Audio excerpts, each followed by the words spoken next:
soy Pedro Kestelman, para los que no me conocen, soy el presidente de API y quería darles la bienvenida a una nueva actividad que estamos organizando en el día de hoy con la colaboración del laboratorio ELEA, a quien le agradecemos mucho su participación.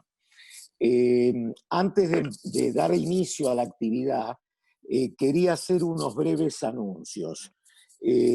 Primero, las próximas actividades para que las tengan en cuenta, que son las siguientes actividades durante el mes de septiembre. El día 16 del 9, es decir, un miércoles a las 19 horas, en conjunto con APIA, que es la Asociación de Psiquiatría Infanto-Juvenil de Córdoba, vamos a desarrollar una actividad sobre diversidad de género en niños y adolescentes.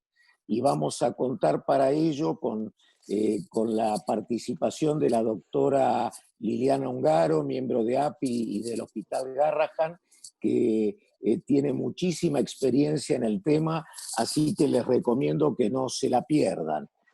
Y el día 22 de septiembre, a las 12 del mediodía, en conjunto con el Garrahan, vamos a realizar un ateneo especial para hablar del impacto emocional y psicológico en el equipo de salud durante la pandemia de COVID-19. También les diría que no se lo pierdan, la disertante va a ser la doctora Silvia Ventolila, de amplia experiencia en todo lo que es el abordaje psicológico durante situaciones de crisis y catástrofe, así que bueno, va a ser otro lujo también esa jornada. Y por último, antes de darle la conducción a la doctora Adriana Ingrata, que va a ser la coordinadora de esta actividad, quiero anunciarles que la comisión directiva de API decidió en su última reunión instituir el premio anual a API, que este año el premio anual a API 2020 va a ser referido a la temática del COVID. Así que bueno, invitamos a todos los que quieran presentar trabajos, consultar la página web de nuestra institución, en donde a partir de mañana o a más tardar el día lunes van a estar todas las condiciones para poder presentar trabajos que van a ser aceptados hasta el día 15 de noviembre. Bueno, nada más en cuanto a anuncios. Sí quería dar un saludo especial al doctor Oscar Sánchez Guerrero de México, que creo que está participando de la reunión y que bueno, es un honor para nosotros contar con vos, Oscar, y espero que también estés satisfecho de compartir con nosotros. Al contrario, el honor es para mí, perdón. Gracias, Oscar, muchas gracias. Voy a dar la palabra a la doctora Adriana Ingrata, que es miembro de la comisión de API y es jefa del servicio de psicopatología del Hospital Pedro de Lizalde. Adelante, Adriana. Bueno, muchas gracias, Pedro. Buenas tardes o buenas noches a todos. Gracias por su participación. Y bueno, vamos a tener hoy la presentación de un caso en estas fronteras que son tan importantes para nosotros entre la neurología y la psiquiatría, y un trabajo que cada vez más tenemos que caminar en forma interdisciplinaria con ambas especialidades. Y en estas fronteras, hoy el título que nos convoca es Crisis epiléptica versus crisis.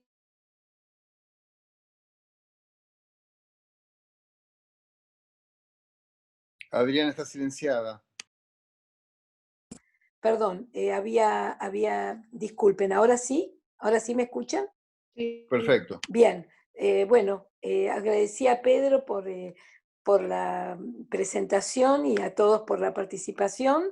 Y bueno, en estas fronteras entre la neurología y la psiquiatría, que a nivel de las interconsultas y en lo cotidiano de la consulta del paciente es una interdisciplina y un margen que cada vez más tenemos que trabajar en conjunto y viendo qué enfoque damos cada uno frente a la situación clínica del paciente, ¿sí?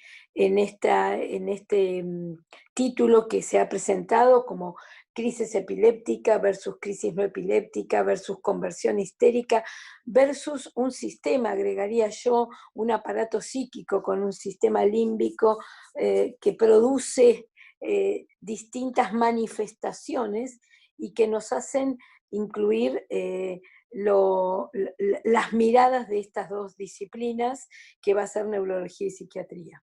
Tenemos entonces el gusto de presentar a la doctora Sonia Miguez, que es miembro de la API y actualmente está en el Centro 1 de Salud Mental, es residente del Gutiérrez y nos va a presentar el caso. Y como discutidores vamos a tener a la doctora Celeste Buenapadre, neuróloga del Hospital Garrahan, y por la parte de psiquiatría al doctor Julián Onaidía, que también es miembro de la API del Hospital Gutiérrez.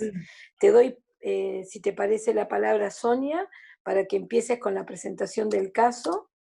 Voy controlando y te aviso.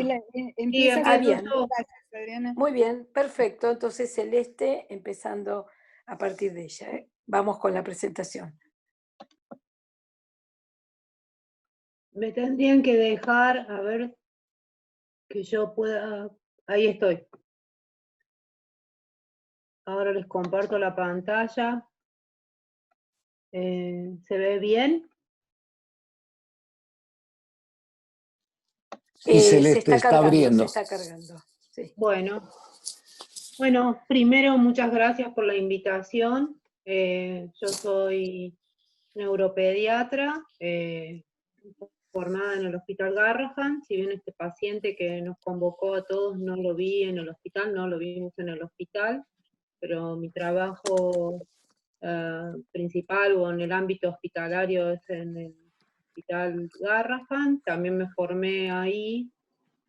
Si bien van a escuchar que mi tonada es de Córdoba. Brevemente, yo les cuento la parte clínica y neurológica del paciente, y después Sonia va a poder agregar e intervenir en la parte que ella observó desde el punto de vista de la psiquiatría. Este es un varón de 9 años de edad, previamente sano, con el motivo de consulta y de internación fue una cefalea aguda. No tenía antecedentes perinatológicos o patológicos de importancia. Aislado el padre, unos episodios de cefalea que no tenían alguna característica peculiar. Y el paciente, la enfermedad comienza el 16/7, una cefalea aguda, aparentemente de características que eran frontales, pulsátil, que no requirió en ese momento analgésicos y que no interfirió con la actividad de la vida diaria. Tampoco tuvo náuseas ni vómitos, no tuvo sono ni fotofobia.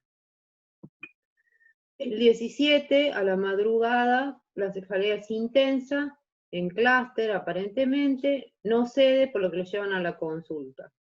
Se interna por cefalea aguda, sin otros síntomas de compromiso sistémico, es decir, no tenía fiebre, no tenía náusea, no tenía vómitos. En el transcurso de esa mañana se hace una tomografía que muestra una ligera asimetría del asta frontal del ventrículo izquierdo, pero con esa tomografía uno pudo descartar, por ejemplo, hemorragia. También lesiones ocupantes.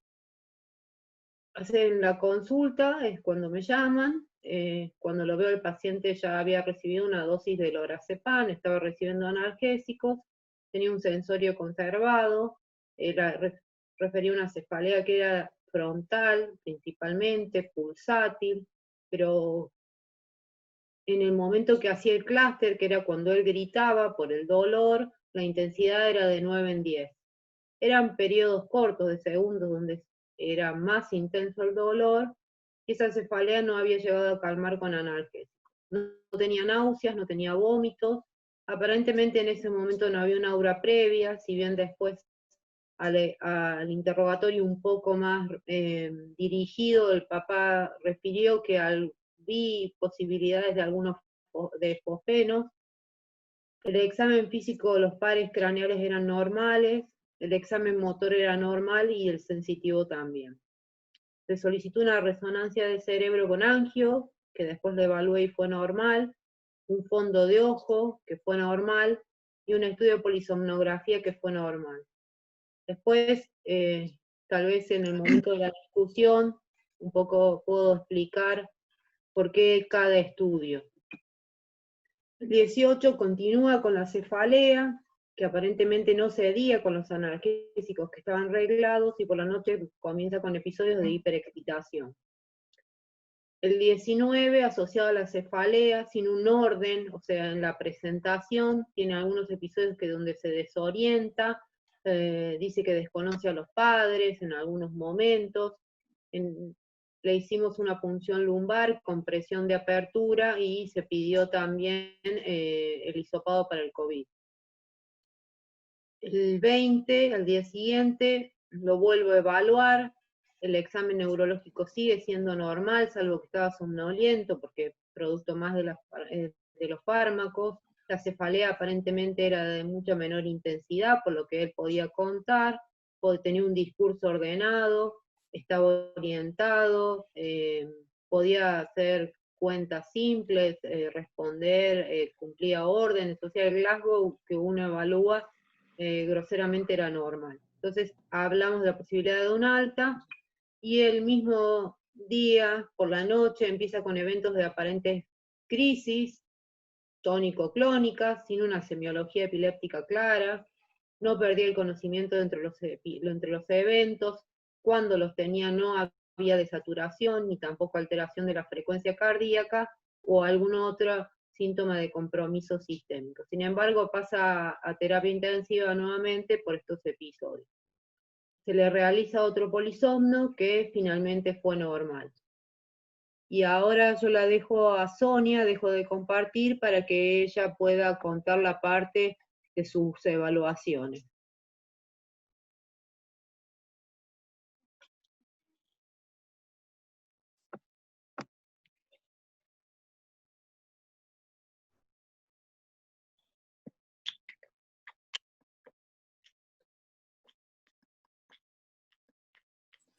¿Está Sonia? Sonia. Estás muteada, Sonia.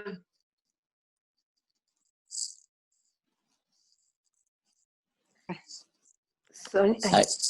Ahí está. Estoy tratando de no mutearme, pero espera. Ahí estás bien, ahí se te escucha y se te ahí se te ve. escucha. Sí, Lo que tenés es que compartir pantalla para que se pueda ver tu PowerPoint.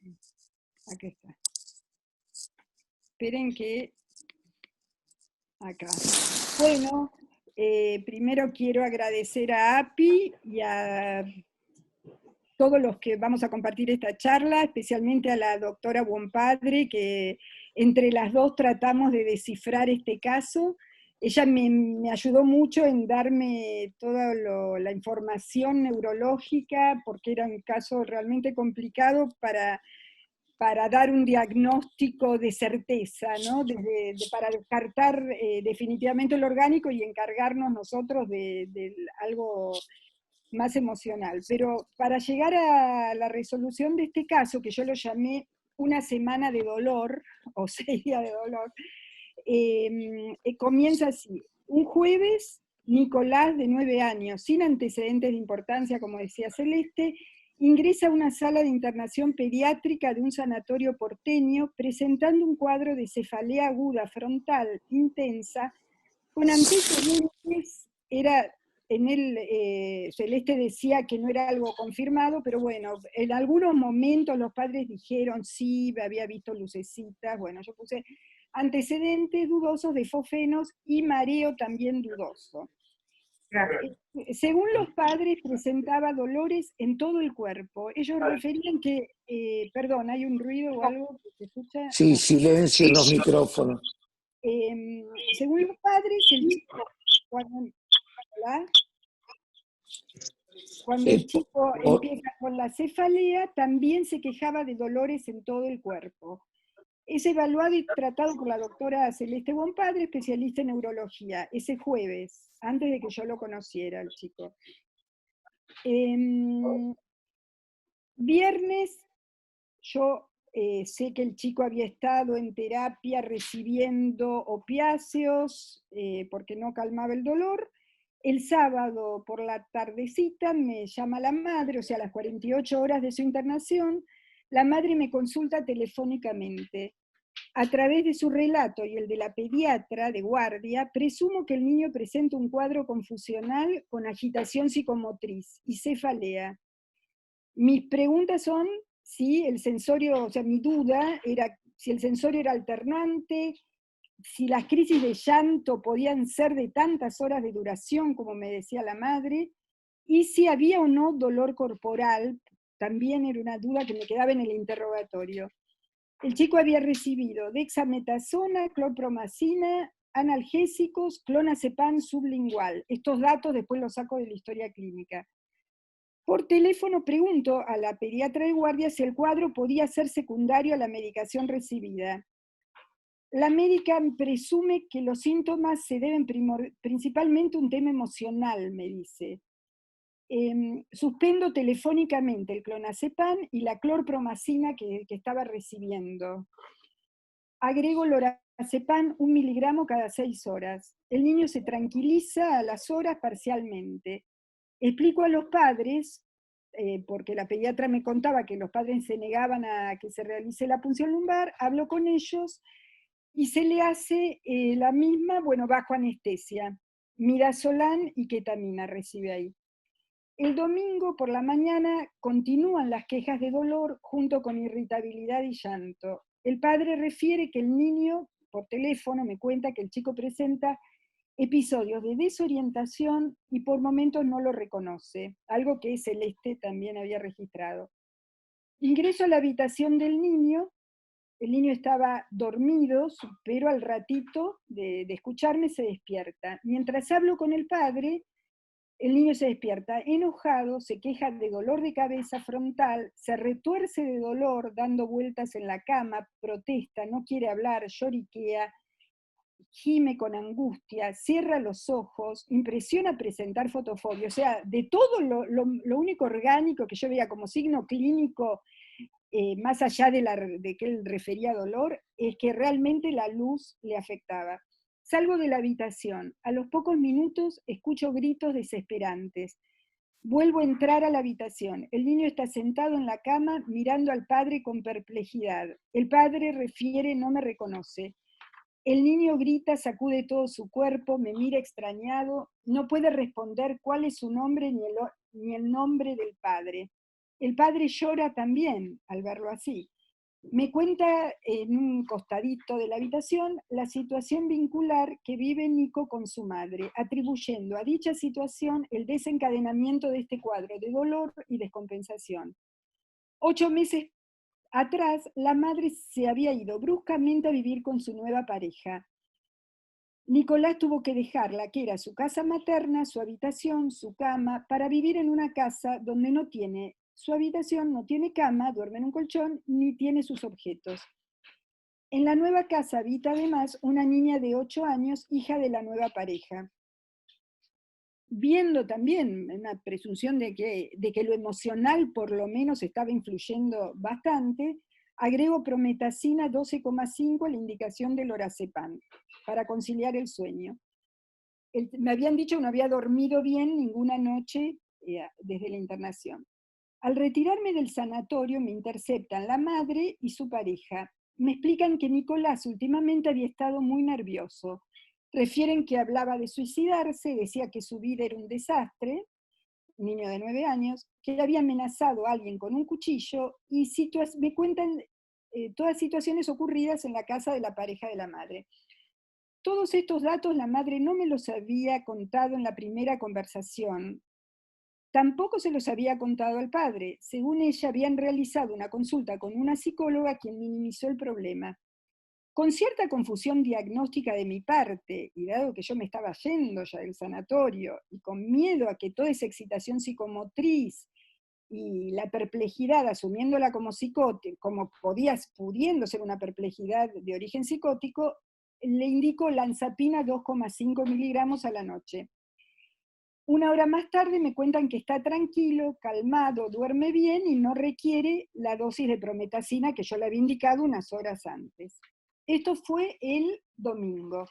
Al día siguiente, repienso el caso, digo, bueno, esto, la verdad, yo me había sentido presionada por todo esto que me relata en último momento y realmente con un cuadro donde la angustia de los padres era muy intensa y dije, mi idea había sido antes que nada sacar la medicación y todavía le indiqué olanzapina. Entonces, bueno, a las 10 de la mañana el niño continuaba quejándose de dolor con menor intensidad, más tranquilo, despierto, orientado en tiempo y espacio. Indico suspender la olanzapina, bajar la dosis del lorazepam de 4 a 2 miligramos por día y continuar igual con la prometacina en caso de dificultad para conciliar el sueño. A las 19 horas, la madre se comunica telefónicamente conmigo. Desde la clínica me dice que el niño está convulsivando. Por sus dichos y corroborando con los médicos que estaban de guardia, el niño estaba presentando un cuadro de confusión con excitación, llanto, gritos y llanto que podían ser realmente lo que yo vi, 3-4 horas de gritos. El sensorio alternante, por momentos obnubilado, hipotónico, con retroversión ocular, pero en ningún momento llegué a estar inconsciente, según la pediatra. Refería cefalea, dolor en el entrecejo. Me comentan que por error se le había administrado la dosis de olanzapina que había sido suspendida telefónicamente.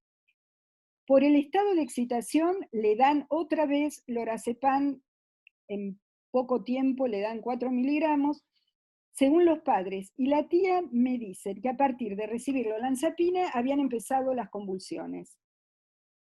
Cosa que, bueno, la olanzapina puede bajar el umbral convulsivo. Los pediatras dudan igualmente, por teléfono me dicen, me mandan un video del niño y me dicen que ellos dudan que el cuadro fuera convulsivo.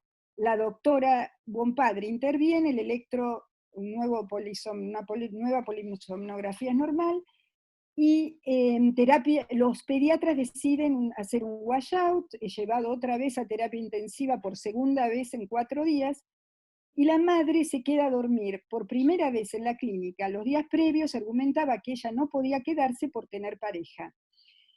El martes siguiente, o sea, la mañana siguiente, luego del washout, el chico ya está otra vez en la sala, lo encuentro lúcido, orientado en tiempo y espacio, juega con su tablet, impresiona desconfiado y reticente en un principio. Al conversar con él, su discurso parece el de un niño de mayor edad. Alardea de los deportes que conoce, como 9 deportes, alardea de lo rápido que es, de los juegos que tiene, en un tono un poco eufórico. Quiere que los médicos le den el alta ya. Me dice, si yo fuera médico o estudiante de medicina, ya me hubiera dado el alta. En un momento le hago un chiste por lo veloz que quiere todo. Me responde, qué metafórica que sos. Repito, un chico de 9 años. No hay ninguna manifestación de dolor ni angustia. No sabe qué decir sobre lo que le pasó, ni quiere tocar el tema. Voy a pasar una segunda diapositiva sobre los diagnósticos presuntivos y luego vuelvo a la anterior. Los diagnósticos, bueno, por un lado, considerando el llanto, la angustia, las quejas permanentes, la irritabilidad, el antecedente de las ideas autolíticas, el antecedente de los celos, que lo podemos relacionar con su autoestima y el sentirse abandonado o algún sentimiento depresivo, y los dolores corporales, todo esto podrían formar parte de un cuadro depresivo. Después el trastorno por síntomas somáticos, consideré el tema de la cefalea, los dolores corporales, síntomas somáticos como dice el DSM-5, ¿no? Bueno, pensamientos y emociones desproporcionadas, los elementos de excitación autonómica, la madre ya tiene mucha taquicardia, bueno, varias veces le está latiendo muy fuerte el corazón, desde el primer día referían eso con enrojecimiento facial del niño. El diagnóstico, dentro de este ítem, el tema de las crisis no epilépticas, y el tema de, que ahora voy a seguir leyendo un poco más, de alguna relación con un fenómeno conversivo o identificación histérica. Por otro lado, colaborando con estos cuadros está, o siendo como una fuente de origen de todos los síntomas, los conflictos familiares, los antecedentes de problemas en el vínculo con su madre. Las pediatras me cuentan de escuchar al niño insultando a la madre, o sea, algo como que no, parecía como algo totalmente discordante, un chico con un sentimiento de pena permanente, y después cuentan que el niño, las palabras que le decía a la madre, ¿no? Fallas en las funciones parentales, los celos, o es un niño desalojado. Y otro ítem a tener en cuenta fue el rechazo del niño a ir a la casa materna. Voy a volver al anterior.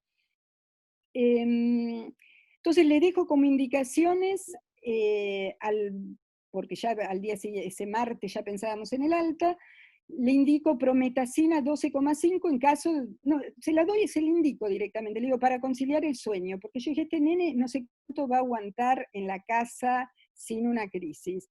Y tratamiento psicológico. Ese mismo día del alta, que se fue a la mañana, a las 10 de la noche, el niño va a dormir a la casa del padre. Antes de dormirse comienza otra vez con llantos, dolor corporal, hipotonía generalizada, me llaman que está flojo totalmente, que no puede sostenerse.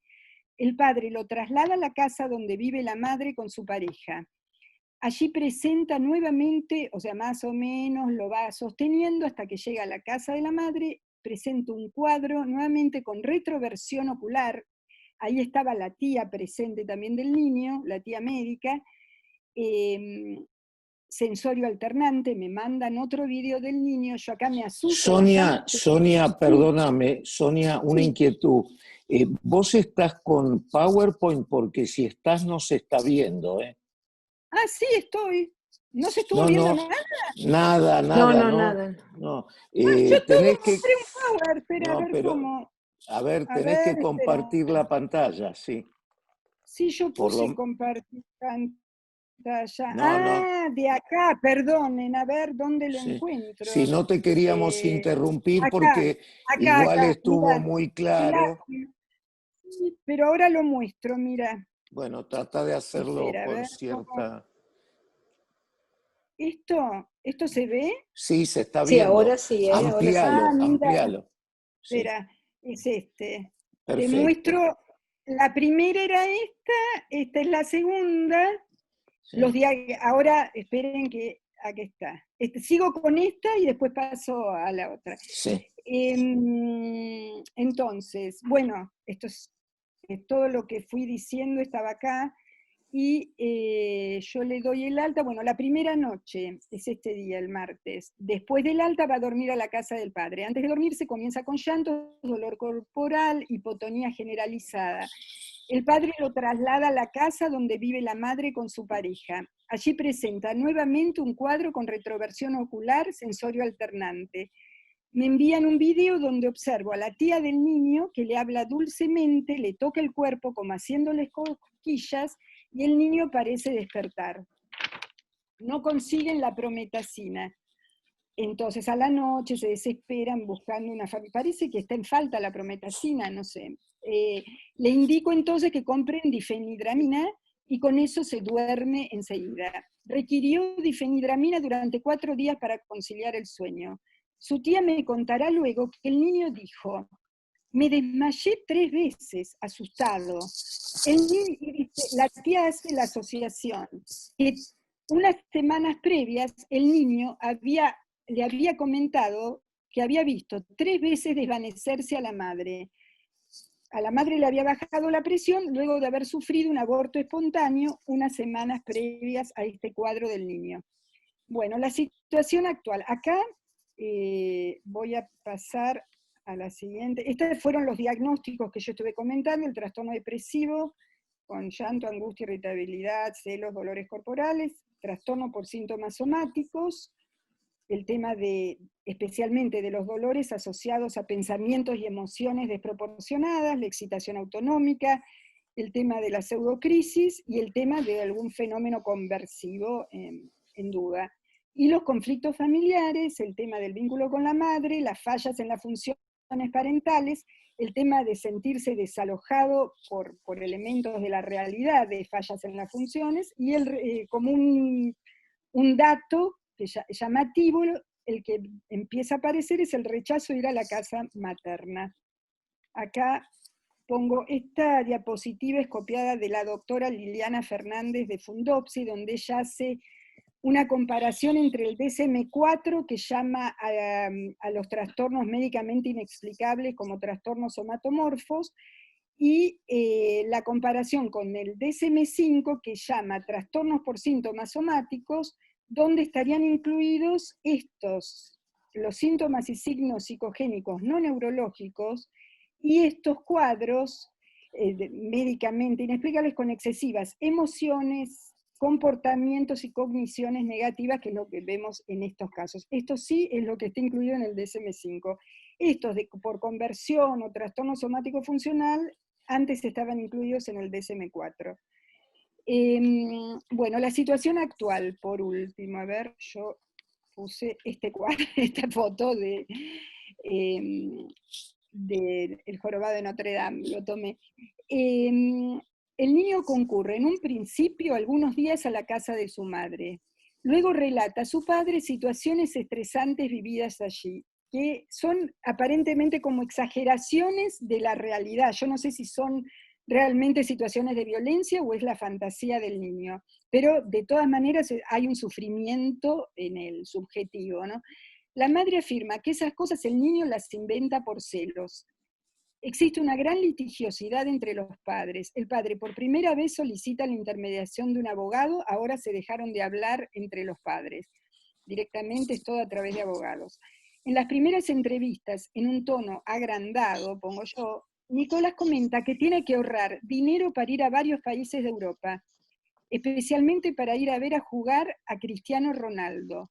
Luego, a través de las diferentes entrevistas que tuve con él, empieza a manifestar un estado afectivo de tristeza, alternando con relatos de fútbol y actividades que le gustan propias de su edad. O sea, fue bajando ese tono eufórico y de grandiosidad, que me daba la sensación de cierta hipomanía en el niño, y por ejemplo, empezó a mostrarme sus plantitas, las tareas artísticas para el colegio, y actualmente, según dice el padre, el niño se niega a ir a la casa materna. Lo último de ahora, que me entero a través de la madre, que el niño dice que está celoso, pero ahora del padre. Bueno, este es un poco lo que vamos a tener que seguir viendo en este niño, y que la doctora Bonpadre también quizás puede aportar algunos datos, porque ella en el momento de máxima confusión diagnóstica, ella me habló, por ejemplo, del diagnóstico de migraña confusional, y él tenía varios signos compatibles, pero bueno, la doctora fue la que fue excluyendo estos diagnósticos, ¿no? Podemos dialogar con ella. Y primero, bueno, con Julián, que puede ir un poquito analizando todo el caso. Gracias. Bueno, muchas gracias, Sonia. Yo diría que antes de darle la palabra a nuestro discutidor, a Julián, que recordarles que si van teniendo preguntas, que luego de la discusión de Julián y el aporte de Celeste, bueno, las vayan poniendo en el chat para que seleccionemos, de acuerdo al número, las que bueno, podamos dar a estas participantes. Si te parece, entonces, Julián, si querés empezar con tu discusión de este rico caso diagnóstico. Muchas gracias, Adriana, y muchas gracias a todos por la invitación también a nuestra institución. No sé si vale la pena aclarar antes de empezar que yo soy psiquiatra del Hospital de Niños, donde el servicio estoy hace unos 17 años, pero mucho antes y durante también fui médico internista, así que de pediatría. Así que por ahí se me mezclan un poco las cosas. El título de la presentación es muy interesante, ¿no? Dice si existen o no existen los trastornos conversivos, histéricos, y va de las crisis epilépticas a las no epilépticas, o sea, pasa por la neurología, llega a la psiquiatría, pero pasa también por el campo del psicoanálisis, ¿no? Mezclando esas nosologías. Esta es una historia clínica sumamente interesante, a mí me parece muy interesante por lo complejo del diagnóstico y por el impacto también en el cuerpo médico,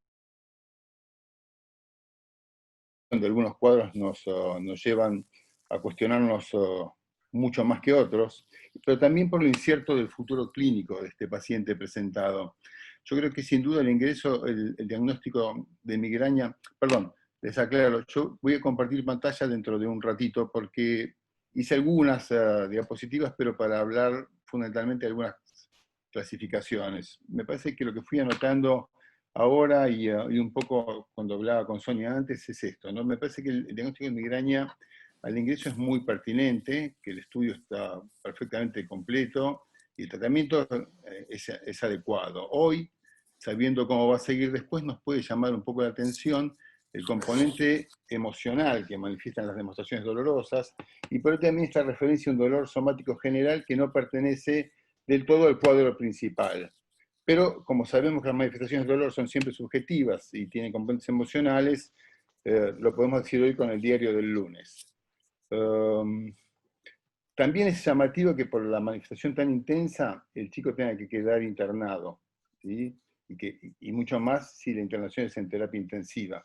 Por eso les nombraba mi historia pediátrica. Yo tuve una jefatura en una sección de emergentología del hospital durante más de 20 años y nunca tuvimos que internar a un paciente por migrañas en terapia intensiva.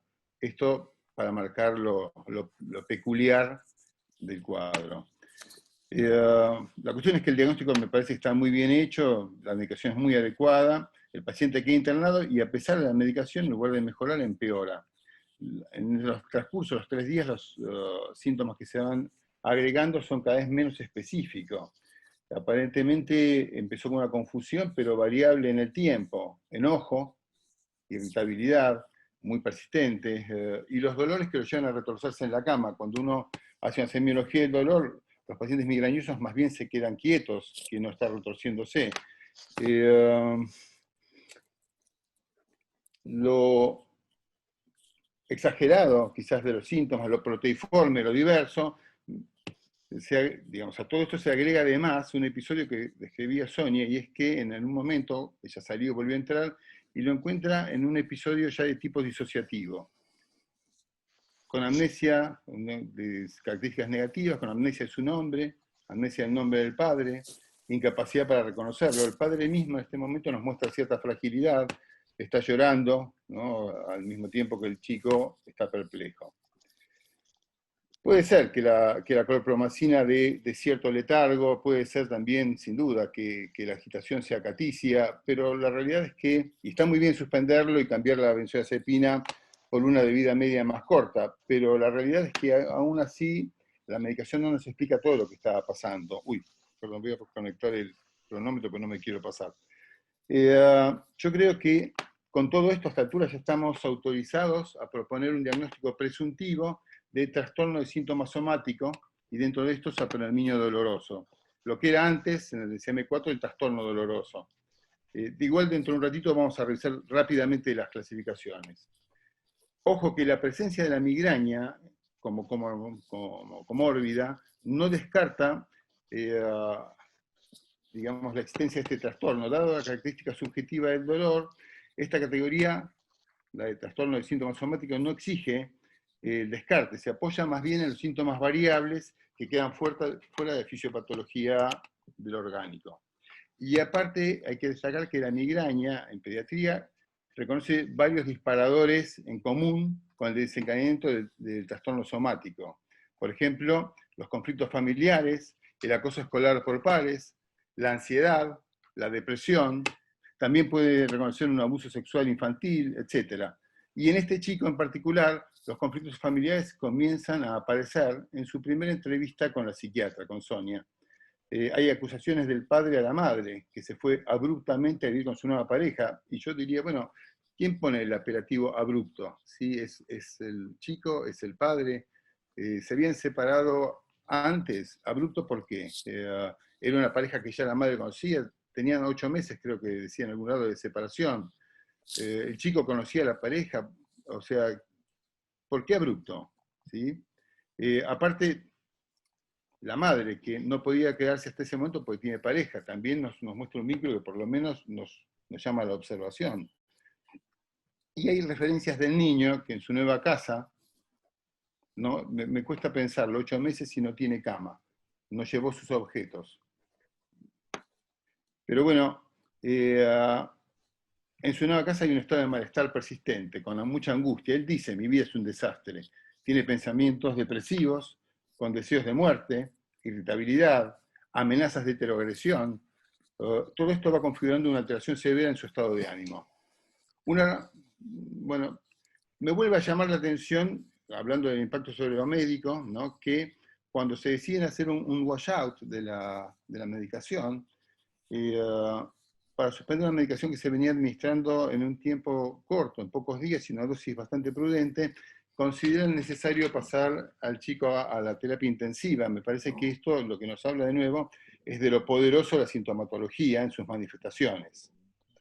Finalmente, en la tarde del 5.º día, en presencia de la madre, el chico presenta un episodio que se asemeja a una convulsión y ya delimita claramente nuestro campo clínico.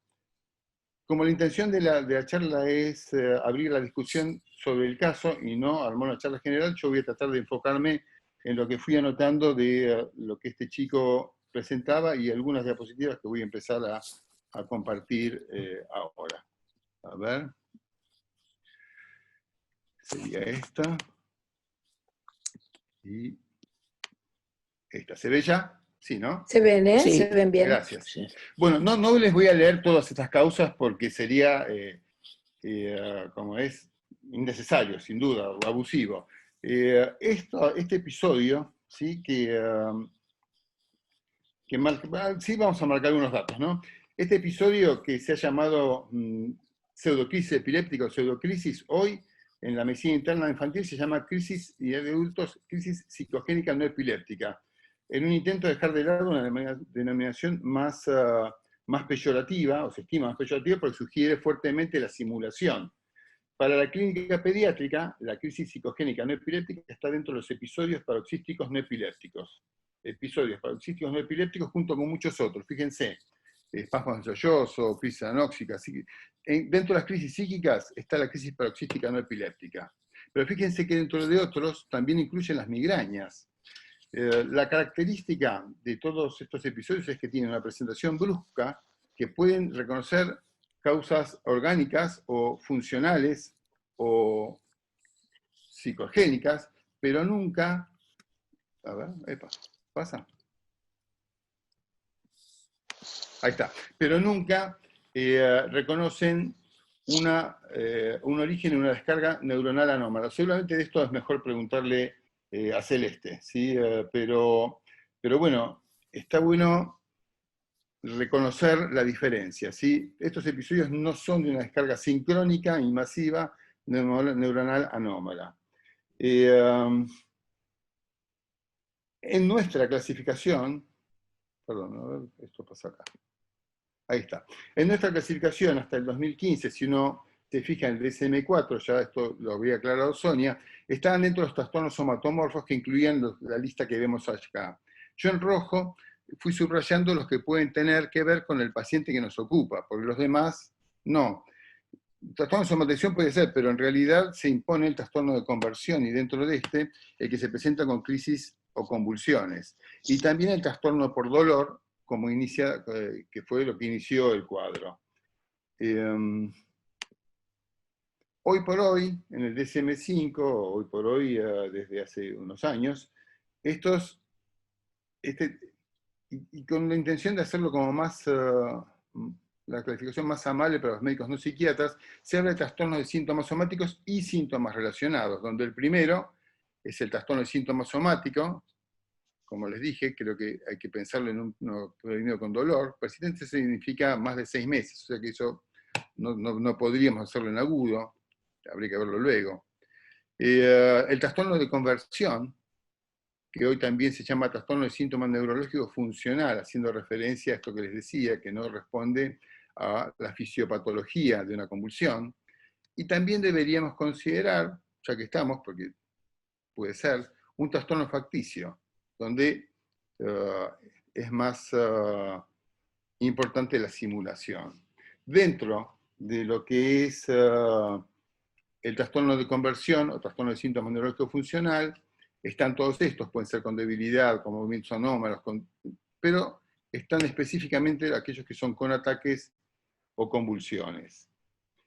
Me pareció interesante traerles acá otras clasificaciones, porque fíjense, la clasificación francesa de los trastornos mentales del niño y adolescente incluye los trastornos conversivos y los agrupa con las manifestaciones ansiosas. Los trastornos ansiosos, fóbicos, compulsivos, el conversivo.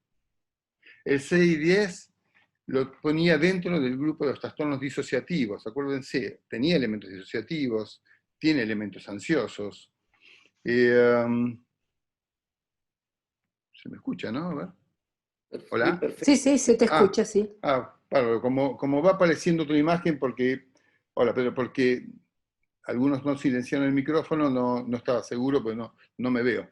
Pero bueno, el 6-11, ¿no? El reciente, ya habla de un trastorno disociativo neurológico y ha borrado de su clasificación el trastorno de conversión. Entonces, la respuesta para el 6-11 de nuestra convocatoria es: no existen los trastornos conversivos.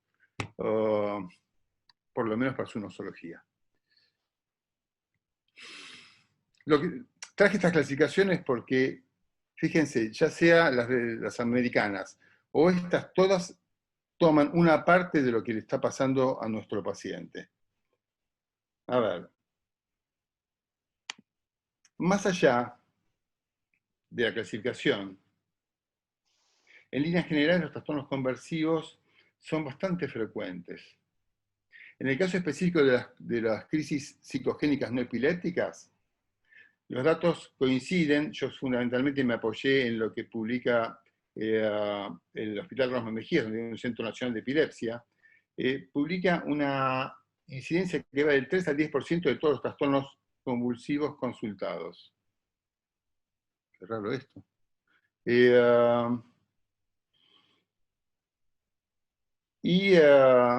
Pone un pico en la adolescencia y otro distinto entre los 25 y los 35 años de edad. Acá lo que traje son las manifestaciones clínicas de las crisis no epilépticas, porque se estima que casi un 70%, un 67%, pueden ser diagnosticadas por la clínica. Eso nos deja más de un 30% que no. En las que no pueden ser diagnosticadas por la clínica, parece que la videoelectroencefalografía es el estudio más sensible. Yo no voy a leer tampoco esta lista porque es extensa, pero todo esto, ¿sí? Los movimientos con propósito, los movimientos asincrónicos, las conductas defensivas, los episodios no estereotipados, el tipo de lesiones, son elementos que observándolos nos pueden guiar hacia un diagnóstico de este tipo, un diagnóstico de una crisis psicogénica no epiléptica. En este chico, las manifestaciones fueron tan claras que parece, tengo entendido yo, que no fue necesario hacer este video electroencefalograma y se le dio el alta. Y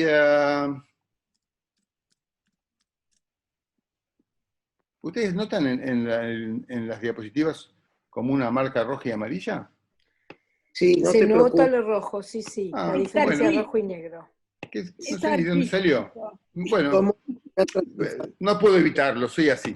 Bueno, si lo que vemos ves- desde el punto de vista clínico, ¿sí? Cuando un clínico, un pediatra, quizás un neurólogo, busca cuál es el trastorno psiquiátrico asociado más frecuente a una crisis psicogénica, fíjense, ellos nos hablan de trastornos de afectividad y ven a la depresión, a la distimia, en un porcentaje altísimo, los trastornos de ansiedad, los trastornos disociativos, Los trastornos somatomorfos, o como los llamemos hoy, bueno, la personalidad, que para este chico con 9 años tendríamos que discutir mucho, digamos que está en formación, y el trastorno facticio, casi todos, los pinté en rojo, porque casi todos podrían ser elementos para discutir en este paciente.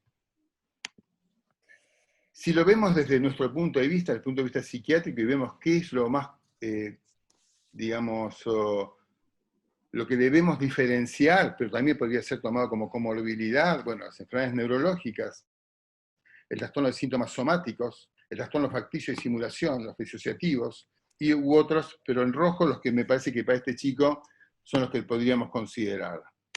La diferencia que yo intenté marcar acá es la siguiente: si nos centramos en el trastorno de conversión y queremos saber si es un trastorno facticio o no, es la simulación la que nos daría la diferencia. ¿Podemos darnos cuenta? No sé, habría que preguntarle a Sonia, habría que preguntarle también a Celeste, si este chico recurría a la simulación o si era algo todavía menos volitivo. No siempre es tan fácil. Cuando uno lo quiere diferenciar, que en este caso yo diría que es comórbido, ¿sí?, de un trastorno de síntomas somáticos, es la fisiopatología. Si uno puede descartar la fisiopatología, si se descarta, si se descarta, entonces uno piensa en un trastorno de conversión, pero si la fisiopatología no se descarta, entonces puede ser que estemos hablando de un trastorno de síntomas somáticos, como habíamos dicho antes, con elementos exagerados. Pero también podrían ser, como en este caso, comórbidos. El trastorno disociativo, en realidad, coexiste muchas veces, y cuando existen los dos uno se centra en el trastorno de conversión, pero lo podemos pensar como comórbido. Y llegado el momento del diagnóstico de alta, yo diría que estoy bastante de acuerdo, no sé si por ahí lo ordené en otra, pero con lo que Sonia estaba planteando. Yo creo que este chico se va con un diagnóstico de trastorno de síntoma somático funcional, a predominio doloroso por su ingreso, como les dije, no lo descarta la migraña, la realidad de la migraña, con el diagnóstico de trastorno conversivo, con un componente disociativo y con un componente de síntomas depresivos, con el diagnóstico de un trastorno depresivo, porque en realidad tiene elementos depresivos. Habrá que ver si son comórbidos, habrá que ver si son, digamos, origen de la expresión del trastorno, porque finalmente el diagnóstico de trastorno conversivo, incluso de síntomas somáticos, son diagnósticos más fenomenológicos. Habría que considerar si esto no tiene que ver con el trauma referido, de la mudanza, etcétera, y un trastorno de adaptación, y sin duda tiene un trastorno ambiental con un trastorno vincular y disfunción familiar, y otros, entre los que puse la migraña.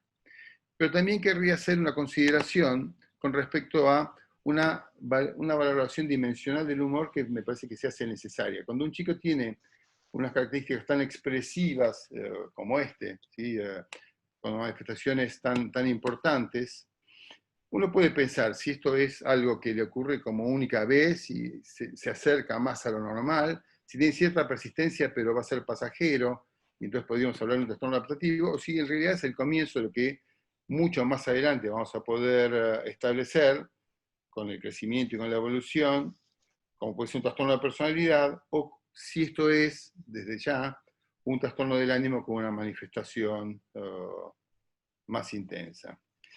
Las diapositivas se acaban acá, pero el cuadro todavía no. Epa, ¿dónde estoy? Acá. Dejar de compartir pantalla. Ahí está. Gracias, ahí voy. Entonces, porque después del alta, el paciente se va a su casa con un tratamiento adecuado al síntoma, ¿no? O sea, el tratamiento, bueno, después lo hablamos un poco, pero tiene que ser así.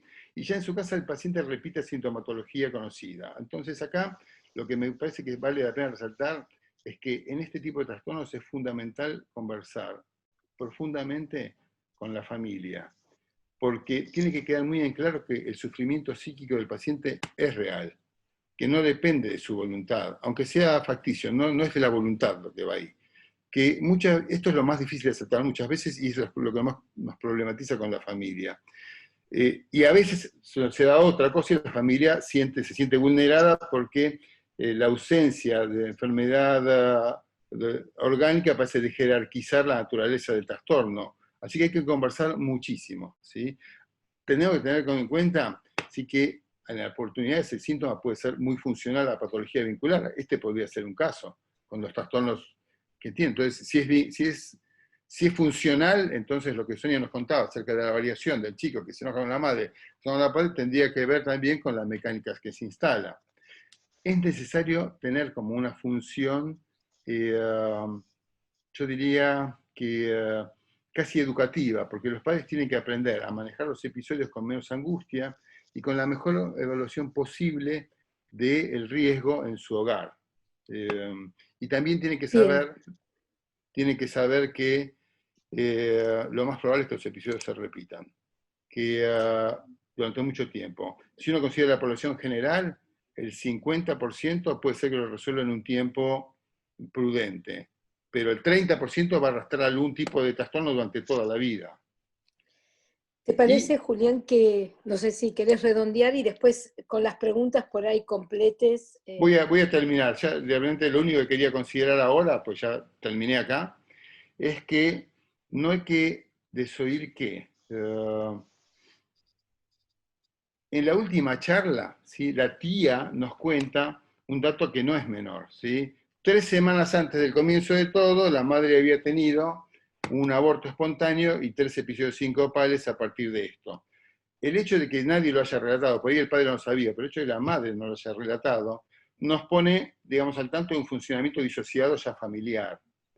Y nos abre también una posibilidad interesante de pensarlo, ya más desde lo dinámico, en función de los procesos de culpa que pueden estar actuando sobre este chico, cuando en el medio de una situación tan conflictiva, de enojo con la madre, con sentimientos consiguientes de odio más inconsciente, la madre pierde un bebé y se desmaya.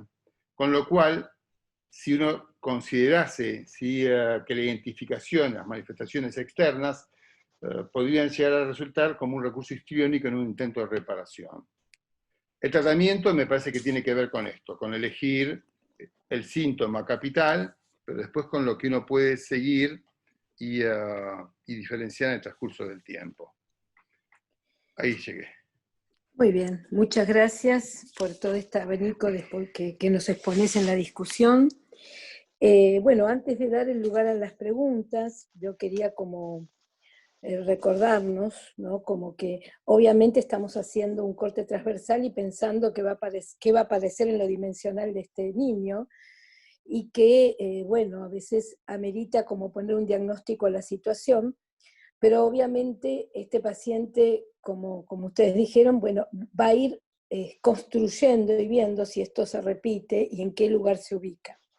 Y también creo que hay algo importante en esta frontera, es que justo presentamos, o en la presentación de este caso, el paciente vira para respuestas con estudios normales, que como se ha dicho, el algoritmo ha sido adecuado para el estudio de la cefalea, y creo que si fue a la unidad de terapia intensiva es que había síntomas clínicos, manifestaciones de estos posibles diagnósticos, pero que hacían pensar al que lo ingresó un cuidado necesario. Nadie va a entrar en una terapia porque no esté cumpliendo algunos elementos físicos, sabiendo que la psiquis también está dentro de esto físico, pero que requerirían un cuidado mayor por el cual ingresó.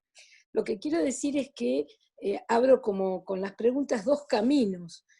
Acá teníamos en esta frontera unos días después, y fue para este camino que mostró el paciente, donde muchos están manifestando esta cuestión disociativa, esta palabra trauma que sale, y que en alguna de las preguntas también figuraba, ¿no?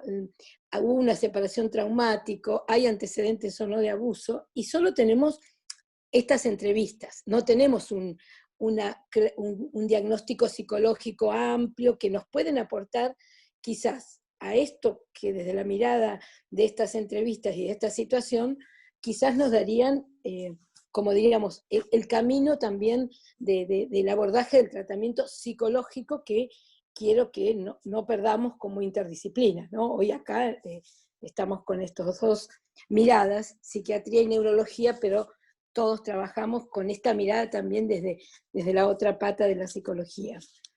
No sé si empezamos y luego por ahí los presentadores y los discutidores van con estas preguntas que han surgido, que voy a comentar, vamos abriendo algunos de estos temas que han surgido. Gustavo pregunta, entre comillas, si para el neurólogo, la pregunta, que, bueno, ¿qué es esto de descartar organicidad y qué función podría cumplir en este cuadro específicamente la polisomnografía? No sé si nos querés comentar algo. Bueno, les puedo mostrar unas diapositivas que yo había presentado en base al diagnóstico por el que ingresa el paciente, ¿no? Porque creo que es importante aclarar algunas cositas como por lo que se fue manejando en el transcurso de la discusión. El paciente, cuando un paciente ingresa, ya sea con un motivo de consulta de cefalea, el clínico y el neurólogo, si se ve involucrado en ese momento, tiene que saber qué tipo de cefalea es. Si la cefalea es una cefalea aguda, es decir, que tiene menos de 7 días de evolución, si la cefalea es una cefalea subaguda, hasta los 10, 15 días, o si es una cefalea crónica con las diferentes formas de presentación. Este chico fue el primer evento de una cefalea. Entonces, cefalea aguda, uno podría dividirla en dos grandes grupos. ¿Tiene fiebre o no tiene fiebre el paciente? Si el paciente tiene fiebre y un examen neurológico normal, que son la mayoría de las veces, las causas son más frecuentes, las infecciosas, y son causas clínicas, de tratamiento clínico. Si el examen neurológico en ese momento es anormal, es decir, tiene rigidez de nuca, trastornos como de la orientación o síntomas de foco neurológico y está febril, uno debe pensar en entidades como las infecciones del sistema nervioso, de una meningitis hasta un absceso cerebral. Nuestro paciente era un paciente que tenía una cefalea aguda afebril, con un examen neurológico normal. En este caso, uno busca, si bien este paciente tuvo muchos estudios complementarios, causas como puede ser hipertensión, que haya sido posterior a una convulsión, abuso de sustancias, y en el caso donde el examen neurológico es anormal, se realiza una imagen para descartar causas de, digamos, de compromiso del sistema nervioso, como en el principio dije, con una tomografía que descarta un sangrado, un tumor, una malformación del desarrollo cortical, una malformación arteriovenosa, y la resonancia, que es un estudio donde vemos mejor el parénquima cerebral, y la angioresonancia para descartar el resto de las cosas que no pudiéramos ver. Además, a este paciente, por esta alteración del sensorio, y porque hay algunos estudios que no se pueden, digamos, algunas causas como la hipertensión endocraniana, que con la resonancia per se solamente no es suficiente, se le hace un fondo de ojo que es normal, o sea, es decir, no tiene edema de papila, y se le hace una punción lumbar para eventualmente descartar causas infecciosas o posinfecciosas, y la presión de apertura, que seguramente es el motivo por el que el paciente requiere sedación, que es sabemos que la punción lumbar es dolorosa, y si el paciente no colabora, medir la presión de apertura para saber si el líquido sale a presión o no, requiere de una colaboración importante. Por eso se debe haber hecho con sedación. Cuando todas estas causas, que son las más frecuentes, están descartadas, los controles posteriores serán los que van a decir si esto va a ser una migraña o no. Entonces, hay criterios para migraña. Migraña que puede ser con aura o sin aura, pero lo que sí se requiere es que sean 5 crisis, ¿sí? O sea, este tuvo un primer episodio de cefalea aguda. Yo no lo puedo poner en ninguna de las otras de estos diagnósticos. como bien mencionó Sonia, en algún momento con este episodio de alteración o desconexión, una de las posibilidades dentro de las variantes de migraña es la confusional, pero vuelvo a la diapositiva anterior, requerimos que tengan episodios de migraña previos, que este paciente no los tiene, ¿sí? Es solo una cefalea aguda que de causa no determinada por los estudios que nosotros pudimos hacer, y un poco respondiendo a la pregunta, yo no dije orgánico, sí digo que no tiene lesiones estructurales, que no tiene lesiones inflamatorias, que no tiene infección como causa de cefalea aguda. El polisomnograma, que es un estudio muy parecido al video, la única diferencia es que no graba el episodio, pero tiene un registro largo, en general son 4 o 5 horas de un trazado de electroencefalograma, con más canales, lo que permite es ver sobre todo el ritmo de base. De los episodios de cefalea aguda, uno de los diagnósticos diferenciales también son las convulsiones. Hay algunas convulsiones, sobre todo las de origen occipital, que pueden manifestarse con un cuadro de cefalea aguda asociado a fenómenos visuales que no parecía ser la clínica del paciente, pero que se hizo en esa primera instancia como para cumplir los diagnósticos diferenciales. El segundo polisomno se realiza en base a esa nueva sintomatología que el paciente presenta. No sé si ahí respondí la pregunta. Sí, creo perfecto. que está clarísima. Creo que también aclara que hay un algoritmo a seguir y que en este paciente se siguió ese algoritmo más allá del proceso de la sintomatología, ¿no? Otra pregunta que por ahí sería para psiquiatría, preguntan por ahí si por qué no se pensó en un estabilizador del ánimo o antirrecurrencial como el Valcote, pensando en comillas, entre esta dualidad, ¿no?, de crisis convulsiva y pensando en el ánimo y la migraña. No sé si quiere alguno de los, bueno, si quien quisiera responder, por qué. Yo creo que sí. A mí me parece que no sé, primero, todos los antirrecurrenciales me parece que son para usar con un diagnóstico antes que como un tratamiento sintomático, ¿no? Yo prefería, en el caso ese no quise poner un diagnóstico de certeza que después involucre, no sé, compromete que un chico tenga que tomar, después cuando se lo sacás. No sé, a mí me parece que era no tapar el cuadro, intenté eso, después más o menos iba maniobrando, era mucho sufrimiento del chico, pero no había, o sea, hasta los síntomas del afecto, del humor, esta cosa eufórica, irritable y después depresiva, tampoco me parecía que eran para poner un diagnóstico de certeza ni para medicar. Y ni ahora que lo sigo viendo al chico tampoco lo veo así, lo veo que es un nene con muchos recursos, que influye mucho el ambiente, y después quería agregar una cosita a algo que dijo Julián. Bueno, una cosa que vos señalaste, Julián, el tema de terapia intensiva, me pareció re importante porque se nota tus años de pediatra y de manejo hospitalario, ¿no? El tema, este chico, una de las cosas que a mí me parece por lo cual terminó en terapia intensiva la segunda vez, o que también trataron, primero las pediatras estaban que no daban más, no sabían qué hacer.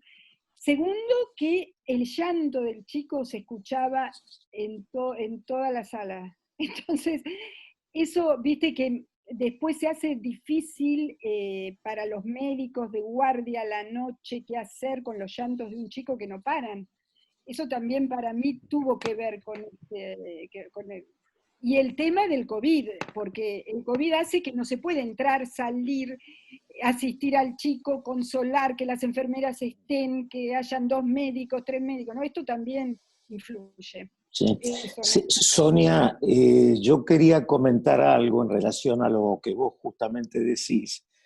Por ahí quizás es reforzar, porque la pregunta había sido ¿por qué no usar el Valcote dado la cuestión de la migraña, de la inestabilidad afectiva?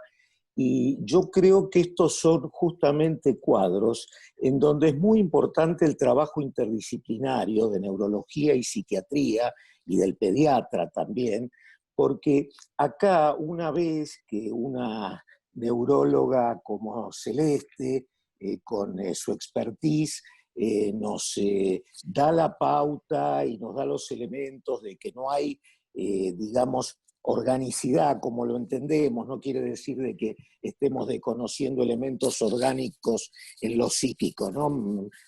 Creo que Celeste lo explicó bien.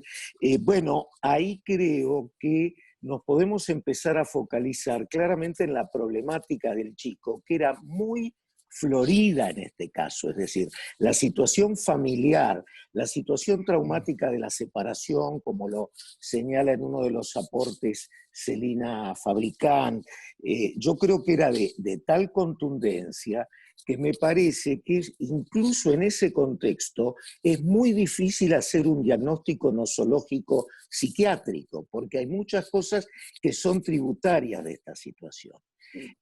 Sí creo que por una cuestión de estadística y de experiencia es muy importante descartar ASI, es decir, abuso, porque muchas veces estas situaciones de convulsiones no epilépticas o crisis no epilépticas tienen como sustrato el abuso sexual. Y en segundo término, por favor, silencien los micrófonos. Por favor, silencien los micrófonos. Y en segundo término, por favor, silenciar micrófonos. Un momentito, porque voy a tener que silenciar yo. Y en segundo término, una de las causales más frecuentes es el maltrato psicológico de los niños. Y el maltrato psicológico en el contexto de un divorcio y de una separación maligna, como la que aparentemente está transitando este chico, es importantísimo. Y este chico está evidenciando ese maltrato psicológico. Ahora, la pregunta por ahí que sí no podemos hacer es si algunos niños, algunos pacientes con un perfil predominante son los que pueden desarrollar este tipo de cuadros que llamémoslo expresión a través de lo somático, llamémoslo disociativo, podemos ponerle distintos nombres. Si es que hay un perfil predominante. No lo sabemos exactamente. Probablemente los chicos con un predominio de trastornos de ansiedad quizás tengan un mayor terreno fértil para este tipo de cosas.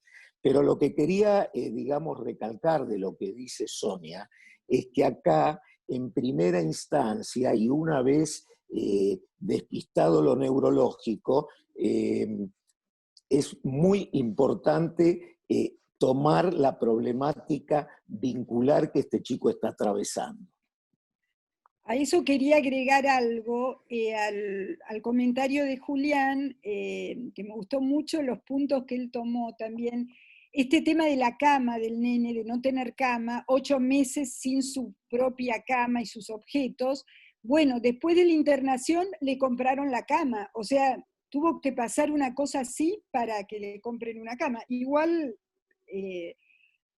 o sea, igual no tiene ganas de ir a esa casa y esto está originando un montón de problemas, pero es esto que vos dijiste, maltrato psicológico. Yo creo que ahora en estos momentos de aislamiento obligatorio, muchos de estos temas se están manifestando más, ¿viste? Como que lo que se podía tapar con el colegio, con el sostén de colegio, grupos, amigos, ahora no se puede, no hay otros buffers o lugares de contención cuando hay este tema de problemas familiares, ¿no? Sí, hay un aporte de Oscar de Sánchez Guerrero, el colega de México que tenemos el gusto de contar con nosotros, que me parece muy importante porque tiene que ver con el equipo médico. Él lo que señala es que acá hay una evidente ansiedad del equipo médico yo concuerdo. No sé si esto tiene que ver con poca expertise o tiene que ver con la situación de la pandemia, pero llama la atención todas estas movidas de entrada a terapia intensiva, salida de terapia intensiva, administración de opiáceos.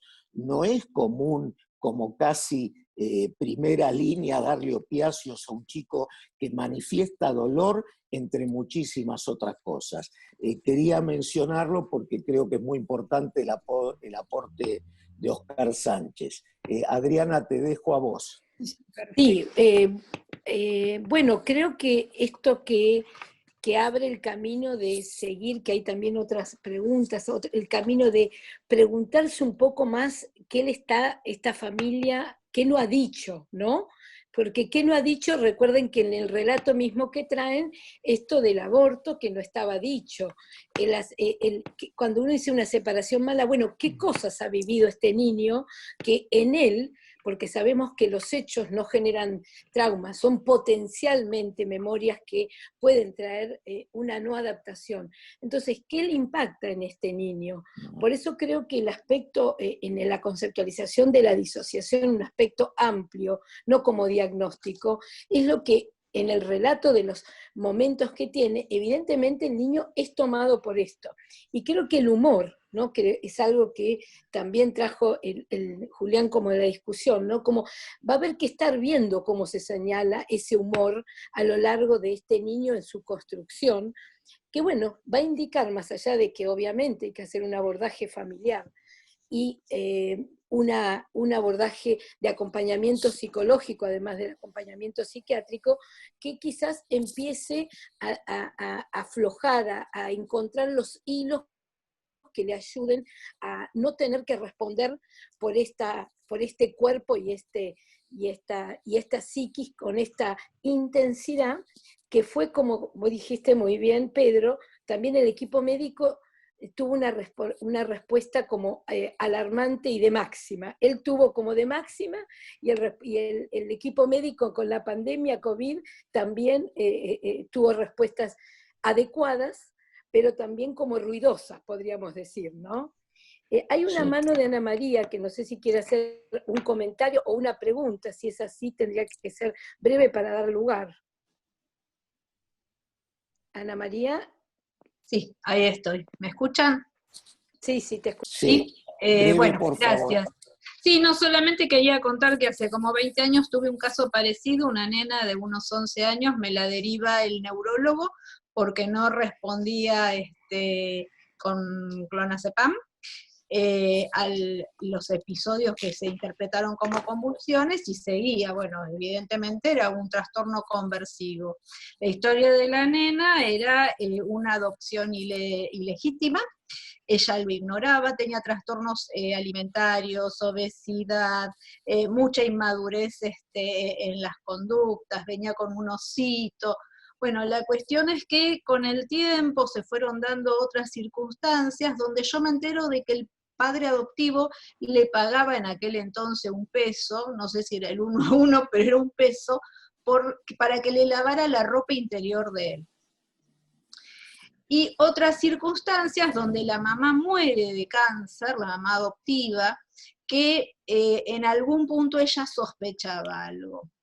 Después de muchos años, la nena con 20 años me ubica en mi domicilio y me cuenta un poco esto del abuso, ¿no? Pero pasaron muchos años para que ella lo pudiera decir, y había tenido este tipo de trastornos conversivos que el neurólogo, cuando vio que no remitía, me lo mandó a mí. Eso quería aportar. Bueno, Adriana, quedan 5 minutos, tal vez podríamos pedirle a Julián si quiere sintetizar o quiere aportar algo más, y después haces vos el cierre.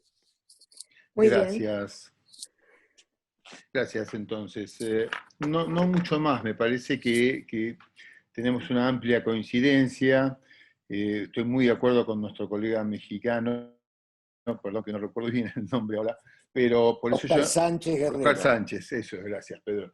Por eso yo comenzaba diciendo que lo interesante es lo complejo del diagnóstico y el impacto sobre el cuerpo médico. Estos cuadros en donde uno observa que los síntomas no responden a algo que uno espera encontrar, nos confunden y nos ponen más ansiosos a todos. También estoy de acuerdo en que el tratamiento de este tipo de cuadros va a pasar fundamentalmente por la psicoterapia, del tipo que mejor le resulte a la familia. Yo soy psicoanalista y por lo tanto pienso que ese enfoque podría ser adecuado, pero como el tratamiento va a ser largo y los episodios se van a repetir, tiene que ser algo que pueda sostenerse en el tiempo. Y en eso concuerdo con Adriana, sin duda. Y con respecto, pero para sumar también, sí, estoy completamente de acuerdo con vos en que no es el momento de considerar medicaciones, ¿no? Primero hay que despejar diagnósticos. Nosotros dimos un montón de diagnósticos presuntivos que abrevan unos en otros. Entonces, antes de elegir una medicación para este chico, hay que saber bien qué le pasa, teniendo estos dos pilares: el tratamiento familiar, el tratamiento individual en psicoterapia. Una cosita que querría agregar, que el chico con Benadryl, bueno, con difenidramina el primer día pudo dormir, requirió 4 días y después no requirió más nada, empezó a dormir bien. Y la otra cosa que también, estos casos son muy diferentemente manejados en un sanatorio privado, donde cambia todos los días el pediatra y donde la verdad no me parecía que era gente muy formada en estas cosas, por lo menos una parte del equipo, no otros, algunos profesionales con experiencia. No es lo mismo que en un hospital, menos en un hospital de especialidad como el Niños o el Garraham o Casacuna, ¿no? Ahí justamente se puede trabajar interdisciplinariamente. En cambio, en estas clínicas, bueno, nosotras, Celeste y yo, pudimos, porque nos gusta el trabajo en equipo a todos, pero realmente los pediatras estaban muy limitados en qué hacer con los gritos de este chico y lo superó este cuadro. Pero bueno, expulsaron mucho del lugar. Sonia, Sí. y ya te dejo, Adriana, aprovecho para decir, porque es muy importante lo que vos decís, los que tenemos largo recorrido en el hospital público, vemos la diferencia que hace el hospital en este tipo de casos, que son realmente para abordaje institucional, interdisciplinario, porque esto evita mucha, digamos, también mala praxis sobre el paciente, mucha iatrogenia.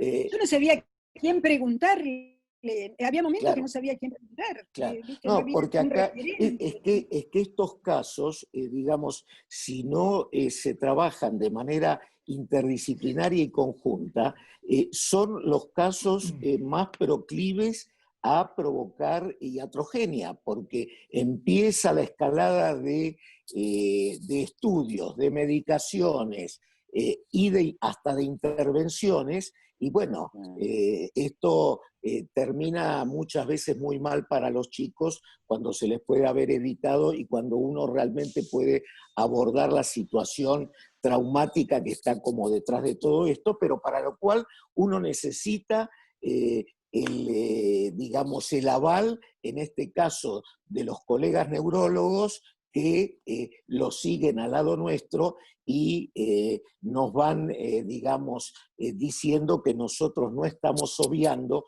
nada de importancia desde el punto de vista neurológico, ¿no?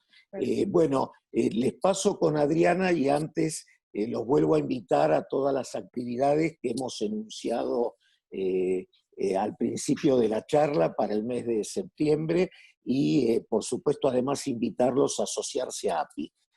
Adriana, te dejo el cierre.